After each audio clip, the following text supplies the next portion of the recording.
A'udhu billahi minash shaitanir rajim, bismillahir rahmanir rahim. Je cherche refuge auprès d'Allah contre Satan le lapidé. Au nom d'Allah, le gracieux, le miséricordieux. À toutes celles et à tous ceux qui nous suivent sur les ondes des couvertures médiatiques, qu'Allah déverse sur vous les pluies de paix et de bénédiction en ce mois et en ces jours bénis. Où que vous soyez, en accord de vos rangs et titres respectifs,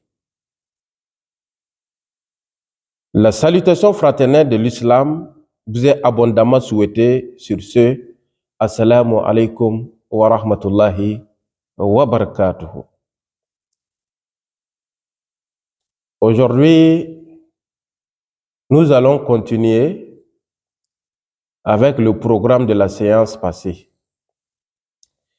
La séance passée, on avait fait l'introduction du jeûne.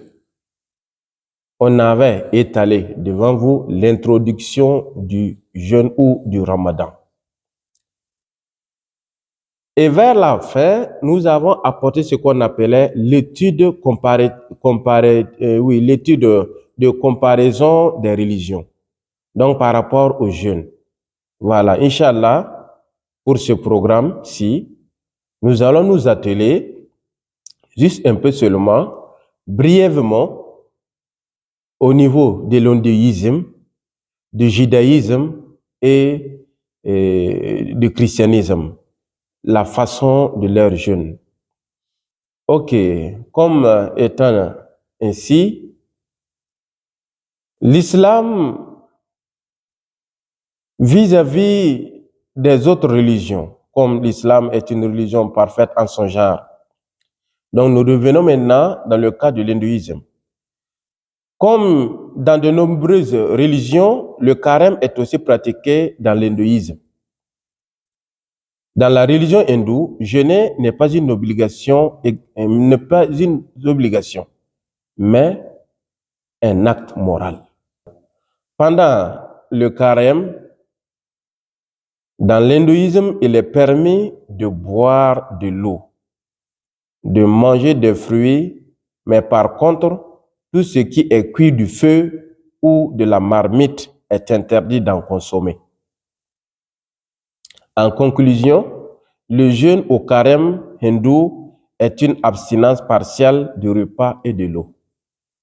Donc, pour ce qui est du carême des hindous, il est un peu bref.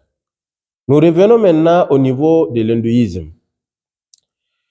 Il ressort dans la Torah, dans l'Exode 34, verset 28, et dans Deutéronome, chapitre 9, verset 9, et Roi 1, chapitre 19, verset 8.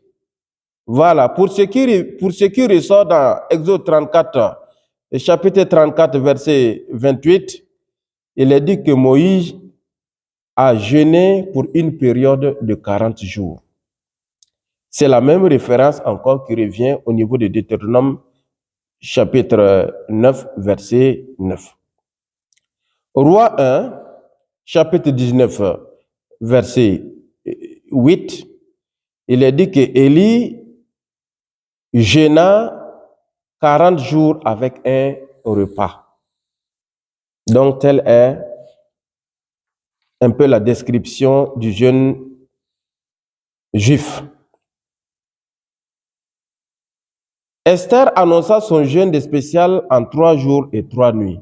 Esther, chapitre 4, verset 16. Les vaillants hommes de David ont observé le deuil de la mort de Saoul et de ses fils en jeûnant 7 jours.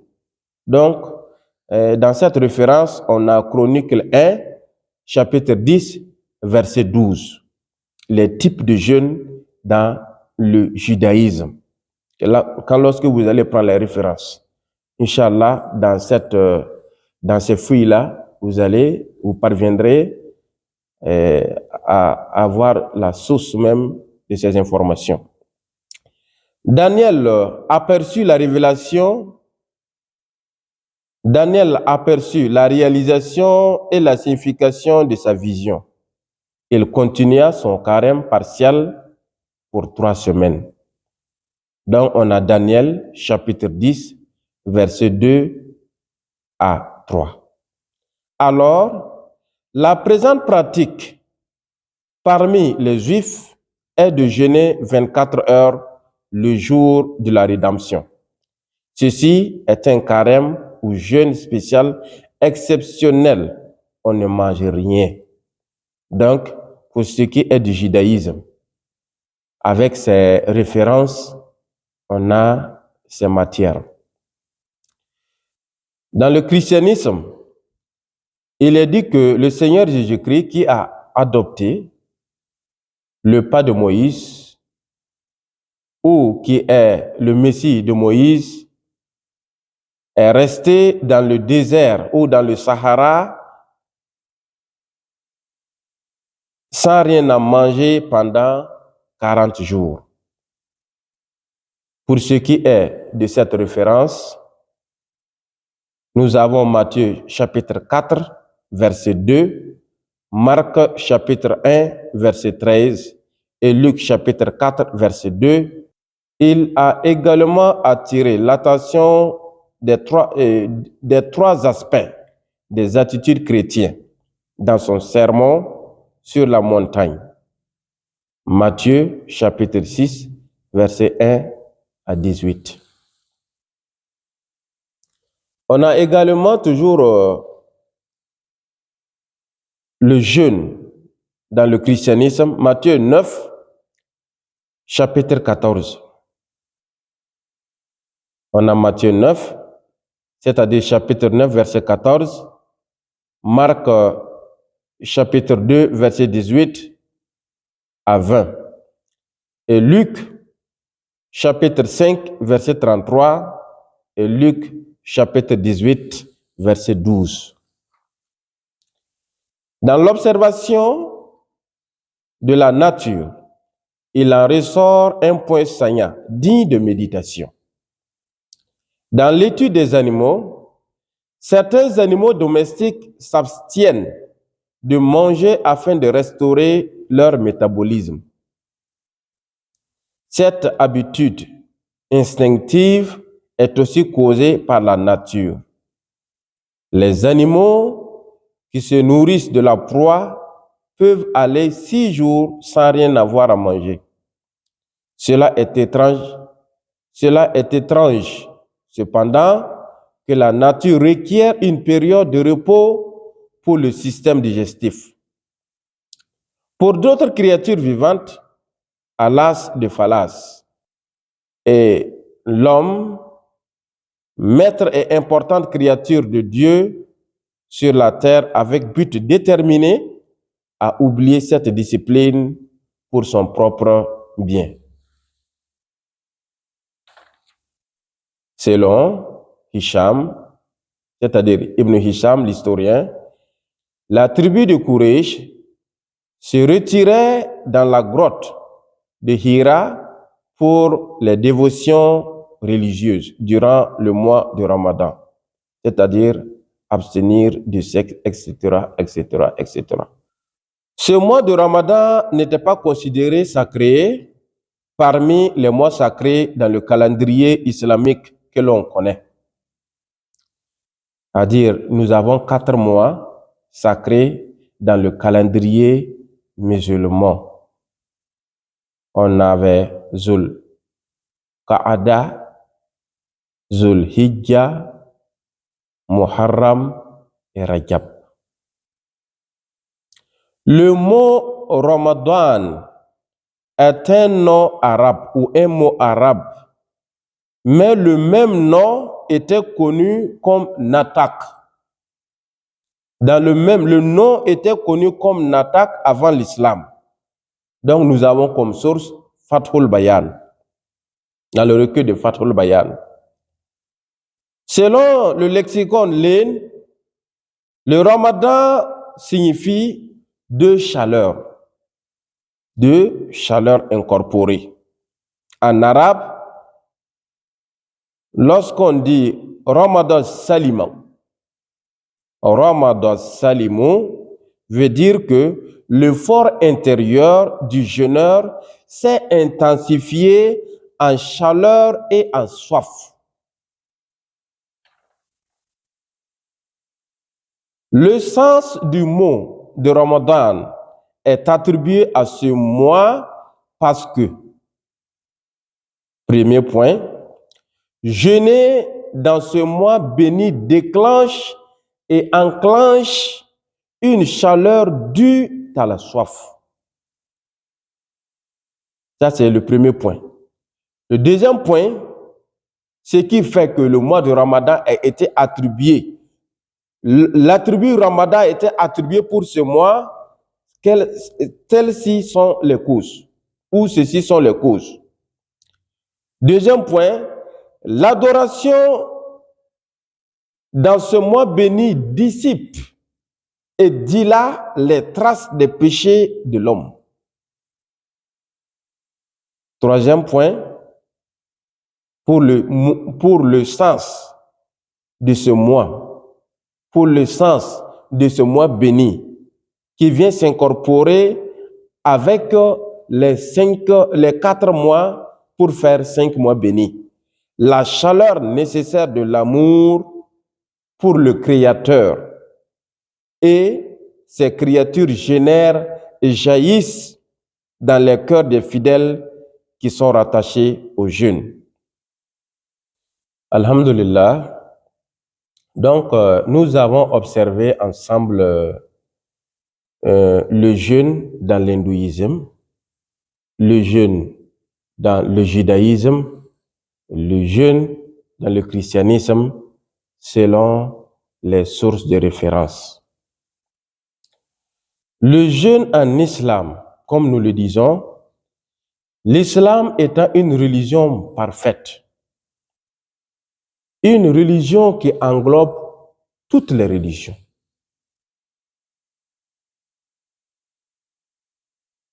Dieu dit Alhamdulillahi Rabbil Alamin. Dieu est le Seigneur de tous les mondes. Il proclame sa possession à travers l'univers entier ou l'univers entier. Et le prophète est sous ce maître qui possède cet univers entier. Et le Coran a été donné à ce prophète qui a été envoyé pour ce monde entier. Et là, on comprend. On comprend simplement que l'islam est une religion universelle qui s'adapte et s'accroche à toutes les disciplines. Vu le jeûne de l'hindouisme, vu le jeûne du judaïsme, vu le jeûne du christianisme et vu le jeûne de l'islam, kama kotiba ala ladhina min qablikum la'allakum tattaqun, comme ça a été prescrit à vos devanciers. Le but ultime de cette prescription était d'avoir ce qu'on appelle la crainte d'Allah subhanahu wa ta'ala. Alhamdulillah. Retenons tous ensemble que l'islam ou la religion musulmane ou l'islam qui est la religion parfaite nous enseigne et nous fait sortir de la carapace animale à la carapace de l'âme réprobatrice. De la carapace de l'âme réprobatrice, elle nous amène ce qu'on appelle dans la carapace de l'âme apaisée.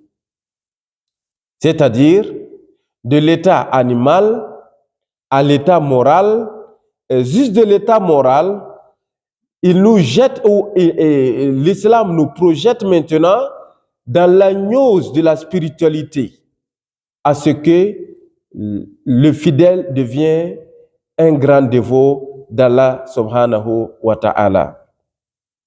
Comme le disait tantôt, Dieu dit dans le Coran, Al-Yawma akmaltu lakum dinakum. Ce jour-ci, aujourd'hui, akmaltu, j'ai complété sur vous mes faveurs. Wa atmamtu alaykum ni'mati. J'ai parachevé sur vous mes bienfaits, mes faveurs également. Tant intérieur qu'extérieur.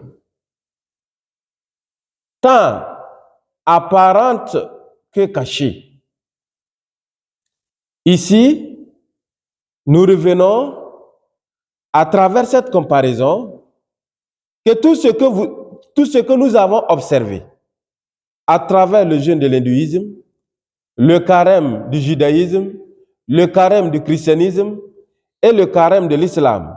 Dans le carême de l'islam, nous pouvons peut-être trouver tout ce dont ces trois religions-là font. Mais de ce que les trois religions-là font, on ne peut pas le trouver dans l'islam. Oui. De ce que les trois religions font, on ne peut pas le trouver dans l'islam. Mais ce que l'islam, la religion parfaite, observe comme discipline aux entités de dévotion par rapport aux jeûnes, nous trouvons que c'est la meilleure façon qui convient avec la nature de l'homme. Sur ce, nous vous disons assalamu alaikum wa rahmatullahi wa barakatuhu. À la prochaine séance.